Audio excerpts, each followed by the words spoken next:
सभी पत्रकार बंधुओं को नमस्कार। पिछले कई दिनों से भारतीय जनता पार्टी के लोग राम जन्मभूमि ट्रस्ट में जमीन के नाम पर जो घोटाला हुआ, जो भ्रष्टाचार हुआ, प्रभु श्री राम के मंदिर के नाम पर जो 16 साढ़े 16 करोड़ रुपए की लूट की गई, उन पर कार्रवाई करने के बजाय पूरी की पूरी Bharatiya Janata party property dealers के पक्ष में खड़ी हो गई, चंदा चोरों के पक्ष में खड़ी हो गई, भ्रष्टाचारियों के पक्ष में खड़ी हो गई। और आज मैं इस देश के करोड़ों राम भक्तों से कहना चाहता हूं, वो करोड़ों लोग जो जिन लोगों ने बड़ी बड़ी आस्था और विश्वास के साथ मर्यादा पुरुषोत्तम भगवान श्री राम के मंदिर के लिए चंदा दिया,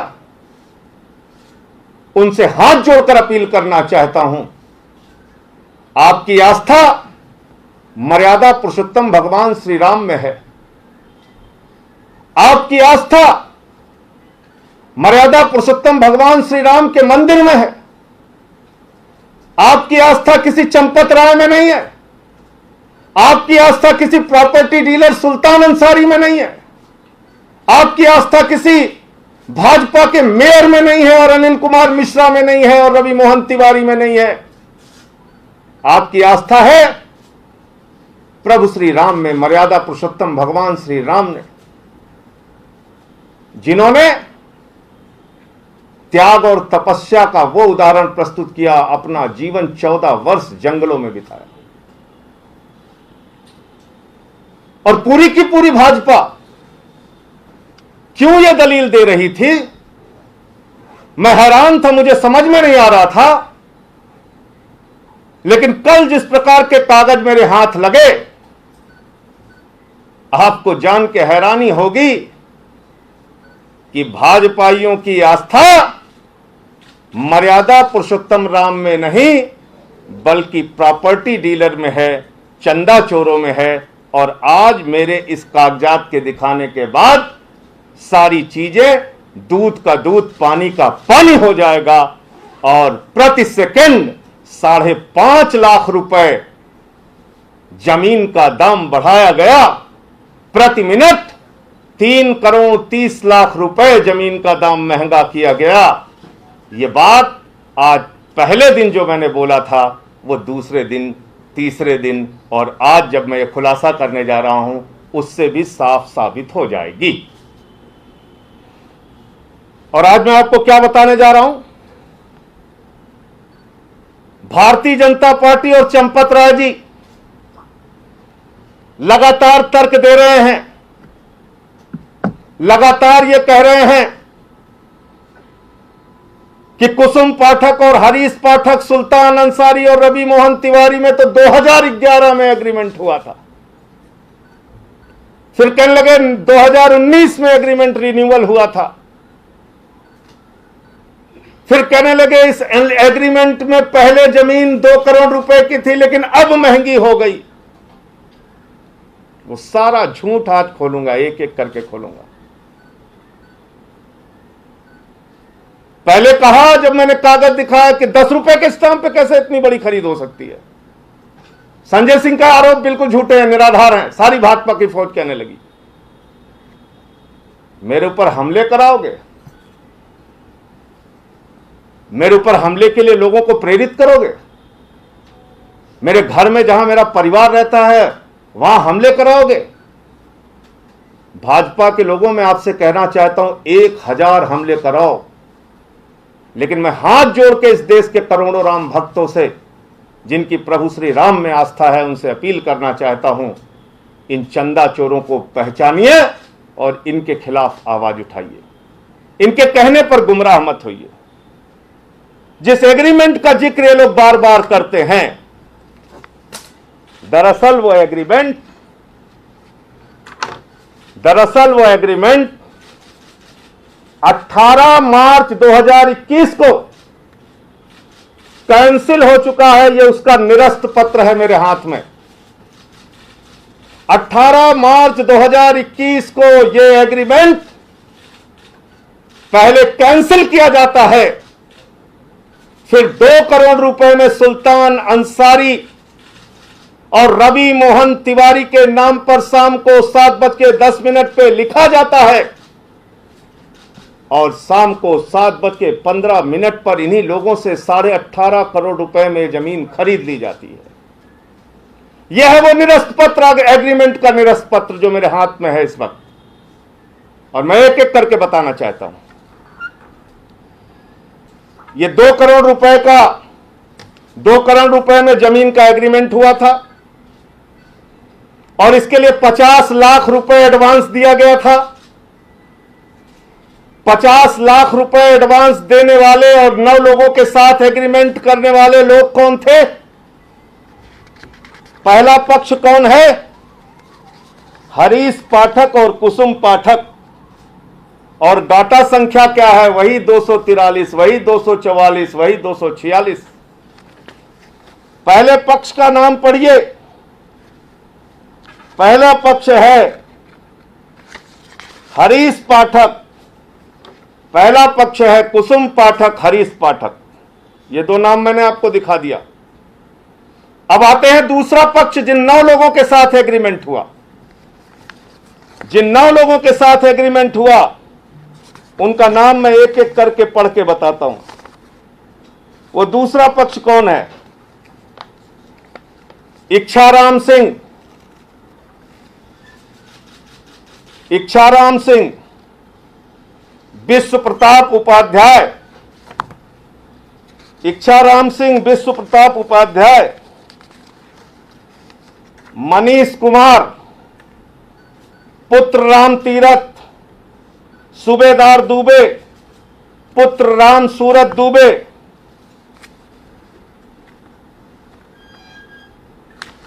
चार हो गए। 5वां बलराम यादव, पुत्र तुलसीराम यादव, 6वां राजेंद्र प्रसाद यादव, पुत्र छेदीलाल, और 7वां, 8वां और 9वां रविंद्र कुमार दुबे 7वां, सुल्तान अंसारी 8वां, रवि कुमार दुबे 7वां, सुल्तान अंसारी 8वां, और 9वां नाम भी पढ़ दूं, नहीं तो आप लोग कहेंगे कि संजय सिंह ने रवि मोहन तिवारी का नाम छिपा लिया।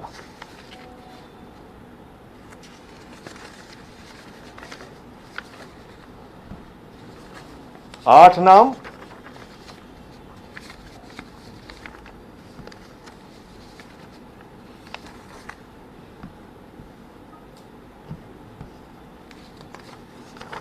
इसमें कुल 9 नाम है। 9वां नाम भी थोड़ी निकालिए साहब। और इन 9 नामों में रवि मोहन तिवारी का नाम नहीं है। 7, 8 और 9, नहीं 7, 6, 7, 8, एक नाम और होगा। 9वां ये है राशिद हुसैन। क्या नाम है? 9वां नाम है राशिद हुसैन पुत्र सादिक हुसैन। 9वां नाम है राशिद हुसैन पुत्र सादिक हुसैन। सारे के सारे 9 नाम आपके सामने मैंने पढ़ दिया। मैं समझता हूं ऊंची आवाज में पढ़ा, सब लोगों ने ध्यान से सुना होगा। इसमें कहीं आप लोगों को रवि मोहन तिवारी का नाम सुनाई पड़ा क्या? इस एग्रीमेंट में कहीं रवि मोहन तिवारी है क्या? क्या कुसुम पाठक और हरीश पाठक का कोई रवि मोहन तिवारी के साथ एग्रीमेंट हुआ था क्या? नहीं, सिर्फ एक आदमी के साथ हुआ था, सुल्तान अंसारी। रवि मोहन तिवारी को तो बाद में शामिल किया गया। और आज मैं इस प्रेस कॉन्फ्रेंस में आप लोगों से कहना चाहता हूं, मेरे एक सवाल का जवाब पूछिए चंपत राय से, मेरे एक सवाल का जवाब पूछिए भाजपाइयों से कि रवि मोहन तिवारी और भारतीय जनता पार्टी के मेयर ऋषिकेश उपाध्याय के बीच में क्या रिश्ता है? एक सीरियल चलता था ना, ये रिश्ता क्या कहलाता है, ये रिश्ता क्या कहलाता है, ये रिश्ता क्या कहलाता है। यानी रवि मोहन तिवारी का नाम बाद में शामिल किया गया, पैसे के भ्रष्टाचार के लिए शामिल किया गया, और 18 मार्च को जो रजिस्ट्री कैंसिल हुई, 18 मार्च को ही वही रजिस्ट्री सुल्तान अंसारी और रवि मोहन तिवारी के नाम शाम को 7:10 पर 5 करोड़ 80 लाख की मालियत 2 करोड़ में खरीदी गई, और 7:15 पर यही जमीन 18.5 करोड़ रुपए में राम जन्मभूमि के ट्रस्ट के महासचिव चंपत राय जी को बेच दी गई। अब क्या बोलेंगे भाजपाई? 3 दिन से संबित पात्रा एक फर्जी कागज लेके सभी चैनलों पे दिखा रहा था, सभी चैनल पे दिखा रहे थे, देश की जनता को गुमराह कर रहे थे, राम के भक्तों को गुमराह कर रहे थे। राम मंदिर के निर्माण में अगर कोई सबसे बड़ी बाधा पहुंचा रहा है तो ये करोड़ों रुपए का चंदा चोरी करने वाले लोग पहुंचा रहे हैं। आम आदमी पार्टी और हम सारे लोग चाहते हैं राम का मंदिर जल्द से जल्द बनना चाहिए। अगर आज राम मंदिर के निर्माण में रोक है तो उसकी एकमात्र वजह है चंदा चोरी, भ्रष्टाचार, राम के नाम के पैसे की लूट। भारतीय जनता पार्टी को, ट्रस्ट के सारे लोगों को, पूरे दुनिया में रहने वाले हिंदुओं से हाथ जोड़कर माफी मांगनी चाहिए और ये 16.5 करोड़ रुपए वापस होना चाहिए और उन बेईमानों को गिरफ्तार करके जेल में डालना चाहिए और मंदिर का निर्माण जल्द से जल्द होना चाहिए। यह आम आदमी पार्टी की मांग है। चंदा चोरी करोगे तो राम, प्रभु श्री राम का मंदिर कैसे बनेगा? रवि मोहन तिवारी और सुल्तान अंसारी के अकाउंट की जांच की जाए। 18 मार्च 2021 को जो 17 करोड़ उनके खातों में गया, वो पैसा क्या हुआ, फिर कहां कहां ट्रांसफर हुआ, इसकी जांच कराई जाए। भारतीय जनता पार्टी के ऐसे दुर्दिन आ गए, मैंने कभी कल्पना नहीं किया था कि भाजपा का एक प्रवक्ता संबित पात्रा प्रॉपर्टी डीलर सुल्तान अंसारी के पक्ष में खड़ा हो जाएगा, प्रॉपर्टी डीलर रवि मोहन तिवारी के पक्ष में खड़ा हो जाएगा, चंदा चोरी करने वाले चंपत राय, अनिल कुमार मिश्रा, ऋषिकेश उपाध्याय भाजपा के मेयर के पक्ष में खड़ा हो जाएगा। अरे मोदी जी के पक्ष में बोलते बात समझ में आती, योगी जी के पक्ष में बोलते तब भी बात समझ में आती, तुम्हारी पार्टी के मुख्यमंत्री हैं। इतने दुर्दिन आ गए, तुम्हारे भाजपाइयों प्रॉपर्टी डीलर्स के पक्ष में खड़े हो रहे हैं और तर्क क्या दे रहे हैं? कह रहे साहब चंपत राय जी अविवाहित हैं। तो भैया पत्रकार बंधु जितने लोग यहां बैठे, मैं आपसे पूछना चाहता हूं, क्या आपकी पत्नियां आपको भ्रष्टाचार करना सिखाती हैं? क्या इस देश में ईमानदार रहने के लिए अविवाहित रहना पड़ेगा? यह भारतीय जनता पार्टी की थ्योरी है। यह इस देश की करोड़ों महिलाओं का अपमान है। भाजपा की थ्योरी है जो अविवाहित है वो ईमानदार है। क्या कहा था चंपत राय जी ने पहले दिन आप लोगों से? वो वीडियो मैं आपको दिखा के अपनी बात खत्म करूंगा, फिर आपके जितने सवाल होंगे। और मैं इसीलिए एक ही बात कह रहा था बार बार, एक ही बात कह रहा था बार बार कि भाई रजिस्ट्री में कहां है पूर्व एग्रीमेंट का जिक्र, रजिस्ट्री में कहां है पूर्व एग्रीमेंट का जिक्र, इस बैनामे में कहां है पूर्व एग्रीमेंट का जिक्र। मैं बार बार चिल्ला चिल्ला के कह रहा था क्योंकि पूर्व का एग्रीमेंट तो कैंसिल हो चुका था, वो एग्रीमेंट तो कैंसिल हो चुका था, वो तो निरस्त हो चुका था। 18 मार्च 2021 को ही निरस्त किया गया था। तो जब एग्रीमेंट निरस्त हो गया, इसका मतलब जमीन मुक्त हो गई। इसका मतलब हरीश पाठक और कुसुम पाठक किसी भी प्रकार के एग्रीमेंट से मुक्त हो गए। इसका मतलब हरीश पाठक और कुसुम पाठक अगर वो जमीन बेचते तो सीधे राम मंदिर के लिए ट्रस्ट को 2 करोड़ रुपए में सीधा बेचते। 2 करोड़ रुपए में सीधा बेचते। वो सुल्तान अंसारी और रवि मोहन तिवारी को क्यों बेचते? 16.5 करोड़ रुपए की चोरी और भ्रष्टाचार के लिए यह खेल हुआ। प्रति सेकंड 5.5 लाख रुपए और प्रति मिनट 3 करोड़ 30 लाख रुपए की चोरी के लिए सब कुछ हुआ। यह तो एग्रीमेंट ही कैंसिल हो गया। यही तो मैं सवाल पूछ रहा था, लेकिन भाजपाई झूठ पे झूठ बोले जा रहे थे, झूठ पे झूठ बोले जा रहे थे। मैं हैरान था। वो बड़े कॉन्फिडेंस से कहते हैं, चिल्ला चिल्ला के झूठ बोलते हैं। तो ये एग्रीमेंट कैंसिल हो गया था, इसीलिए इस बैनामे में इसका कोई जिक्र नहीं था, वरना ये लिखा होता कि 50 लाख की पेशगी ली गई। अब यहां तो 2 करोड़ रुपए ट्रांसफर हुआ है, 1.5 करोड़ ट्रांसफर होता बैनामे में। तो ये बात थी। तो अब मैं दिखाता हूं चंपत राय जी ने पहले दिन कितने भोले बालक की तरह सामने आके, पहली बात तो उन्होंने कहा मेरे ऊपर 100 साल से आरोप लग रहा है, यानी पैदा होने से पहले लोग उनको जानते थे कि ये आरोपी हैं। उनके जन्म से पूर्व उनको जानते थे कि वो आरोपी हैं। कह रहे थे 100 साल से, मतलब जब वो पैदा भी नहीं हुए थे तब से आरोप लग रहा है उनके ऊपर। देखिए इनकी असलियत देखिए। कह रहे थे मैं स्टडी करूंगा। I accept, I ready, you also. Champat का बयान आप अपना काम करिए, हम अपना काम आपको कॉन्ट्रैक्ट था ही नहीं, तो उसका पालन करने की आवश्यकता नहीं करना, अभी स्टडी करेंगे।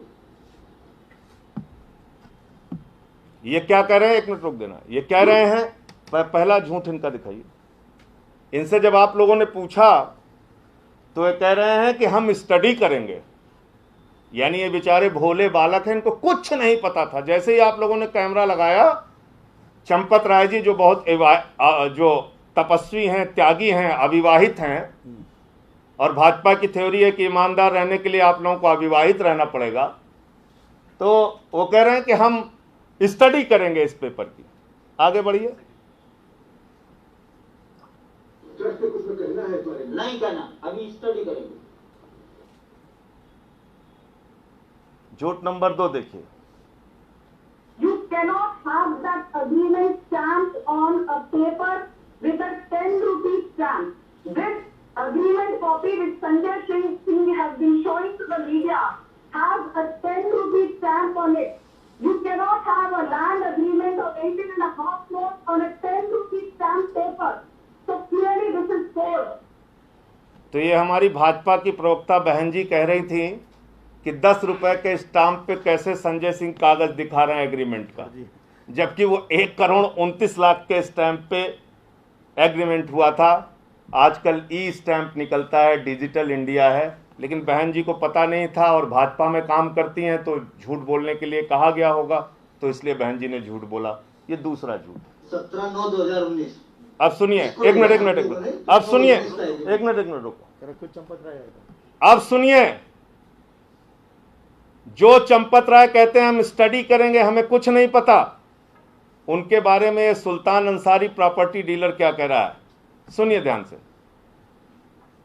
17/9/2019 इसको जो है हम लोगों ने 9 लोगों ने इसका एग्रीमेंट कराया अपने नाम 2019 में। 19 में तो क्या रेट आया? 2 करोड़ रुपया 19 में जो इसका रेट आया। 1 करोड़ से 2 करोड़ कैसे?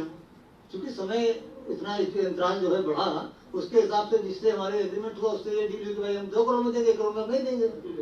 सर्किल बढ़ गया, 2 करोड़ रुपये में हमारी उनकी डील हो गई।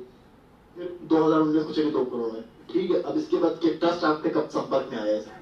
उसके बाद जब ट्रस्ट हमसे आज से 3-4 महीना पहले जब बात हमारी हुई, तो कई चक्र में बात हुई हमारे उनसे कि हमको ये जमीन लेना है।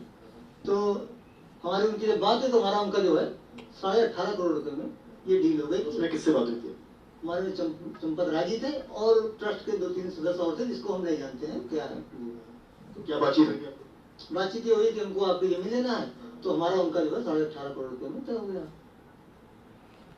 तो 18.5 करोड़ रुपए में तय हो गया। तय किसने किया? चंपत राय जी ने 3-4 महीने पहले 3-4 महीने पहले जो भोले बालक हमारे खुलासे के बाद कह रहे थे कि मैं स्टडी करूंगा, मैं बहुत भोला हूं, मुझे कुछ नहीं पता, मैंने तो सुल्तान अंसारी का नाम नहीं सुना, उसकी शक्ल नहीं देखी। ये प्रॉपर्टी डीलर बता रहा है चंपत राय जी आए थे और 18.5 करोड़ रुपए में जमीन तय करके गए थे। अब मैं फिर अपनी बात को दोहराता हूं, मेरे ऊपर 1000 हमले करो भाजपाइयों, लेकिन चंदा चोरों को जेल भिजवा के मानूंगा। ये 16.5 करोड़ रुपए इस देश के गरीब राम भक्तों ने अपना पेट काट के मंदिर के निर्माण के लिए दिया है। ये 16.5 करोड़ रुपए वापस करो, देश के करोड़ों हिंदुओं से माफी मांगो और प्रभु श्री राम का मंदिर जल्द से जल्द वहां बनना चाहिए। ये चोरी और भ्रष्टाचार के वजह से राम मंदिर का काम रुका हुआ है, तो राम मंदिर की द्रोही भाजपा है, राम मंदिर के काम में रोक लगाने वाले ट्रस्ट के लोग हैं, राम मंदिर में चोरी करने वाली भाजपा और उनके साथ के लोग हैं। एक पेपर और है, लेकिन ज्यादा लंबा हो जाएगा, इसलिए उसका कल खुलासा करूंगा। ये रिश्ता क्या कहलाता है का जो अभी अगला सीरियल है वो कल आपको दिखाऊंगा। ये जो आप 18 मार्च 2021 वाला एग्रीमेंट कह रहे हैं जिसे निरस्त कर दिया गया था, क्या यही जब जमीन खरीदते वक्त ये वही एग्रीमेंट था क्या? नहीं तो जमीन खरीदते वक्त एग्रीमेंट बचा कहां? जब 18 मार्च 2021 को ये एग्रीमेंट निरस्त हो गया 9 लोगों के साथ जो हुआ था, और जो ये व्यक्ति बता भी रहा है कि 2019 में ये एग्रीमेंट हुआ था 9 लोगों के नाम पे, तो जब ये एग्रीमेंट कैंसिल हो गया तो फिर जमीन खाली हो गई, फिर हरीश पाठक और कुसुम पाठक स्वतंत्र हो गए, फिर वो जमीन वो 18.5 करोड़ में बेचेंगे कि 2 करोड़ में बेचेंगे? इसका मतलब अगर ट्रस्ट सीधे उनसे बात करता तो 2 करोड़ में लेता, 18.5 करोड़ में क्यों लेता? क्योंकि 2 करोड़ में एक फ्रेश जमीन 18.5 करोड़ की कोई महामूर्ख आदमी या तो बेचेगा या तो फिर पागल होगा, दो ही परिस्थिति हो सकती है। 18.5 करोड़ की जमीन 2 करोड़ में बेचने के लिए या तो आदमी का मूर्ख होना जरूरी है या पागल होना जरूरी है, और मैं समझता हूं हरीश पाठक और कुसुम पाठक तो ऐसे हैं नहीं। तो जब वो कैंसिल हो गई एग्रीमेंट तो वो तो स्वतंत्र थे ना, उस जमीन को 18.5 करोड़ में बेचते, उन्होंने 2 करोड़ में क्यों बेची? इसलिए मैं कह रहा हूं फिर से, सुल्तान अंसारी और रवि मोहन तिवारी के अकाउंट की जांच कीजिए। जो पैसा उनके 17 करोड़ रुपए उनके खाते में गया, और बताइए 18.5 करोड़ रुपए की आमदनी हो जा रही है और उस पर इनकम टैक्स वाले भी चुपचाप बैठे हुए थे। वो संजय सिंह के प्रेस कॉन्फ्रेंस का इंतजार कर रहे थे कि जब ये खोलेंगे तब हम इनसे पैसा वसूलेंगे। संजय जी, इस तरह के एग्रीमेंट कितनी बार कैंसिल हुए हैं इस विवाद में, इस भूमि विवाद में, और साथ में ये कहा जा रहा है कि जो जमीन की जो कीमत है सर्कल रेट के हिसाब से वो 5 करोड़ से अधिक है, वो ऐसे में 2 करोड़ से सस्ता या 2 करोड़ में कोई कैसे दे देता? इसका क्या तर्क है? पहली बात तो अब पुरानी सारी बातें खत्म ही कर दीजिए। अब कब एग्रीमेंट हुआ, कब कैंसिल हुआ, कब नहीं हुआ, कब सोए, कब जागे, कब क्या किया, वो पुरानी सारी दास्तां और बात खत्म करते हैं। बात करते हैं 18 मार्च की ना, जिस दिन वो जमीन बेची गई उस दिन सारे एग्रीमेंट खत्म कर दिए गए, निरस्त कर दिए गए, और इसीलिए इस बैनामे के कागज में लिखा है, जो मैं 3 दिन से चिल्ला रहा हूं, लेकिन मैं हैरान भी था कि क्यों इतने भाजपाई बार बार झूठ बोल रहे हैं। इसमें कहीं नहीं लिखा हुआ है, इसीलिए इस जमीन पे लिखा हुआ है जब ये रजिस्ट्री हुई कि ये जमीन सभी प्रकार के भारों और प्रभारों से मुक्त है, इसलिए कि एग्रीमेंट कैंसिल हो चुका था उसी दिन, इसलिए लिखा हुआ है। यही मैं दिखा रहा था, बार बार यही कह रहा था कि साहब रजिस्ट्री में लिखा होना जरूरी है, रजिस्ट्री में लिखा होना जरूरी है, तो इसमें तो कहीं लिखा नहीं था, इसलिए कि एग्रीमेंट कैंसिल हो गया था। और सर्किल रेट का मतलब होता है जमीन का मूल्य जो योगी आदित्यनाथ जी की सरकार तय करती है, जमीन का मूल्य जो जिला अधिकारी तय करता है, और 18.5 करोड़ की जमीन का 5 करोड़ 80 लाख रुपए अगर कोई जिलाधिकारी जमीन का रेट निर्धारित करेगा तो आप इसका मतलब समझ पा रहे हैं आप लोग? इसका मतलब वो जिलाधिकारी उठा के अंदर कर दिया जाएगा, जेल चला जाएगा। वो स्टाम्प चोरी का मामला उसके खिलाफ बनेगा। वो 18.5 करोड़ की जमीन 5 करोड़ 80 लाख घोषित ही नहीं कर सकता। 18.5 करोड़ की जमीन 5 करोड़ में अगर वो सर्किल रेट निर्धारित करेगा, इसका मतलब वो स्टाम्प की चोरी करवाना चाहता है। सर्कल रेट पहले डिसाइड हो गया था संजय जी। 18 मार्च आप तो इतने सीनियर पत्रकार हैं भाई।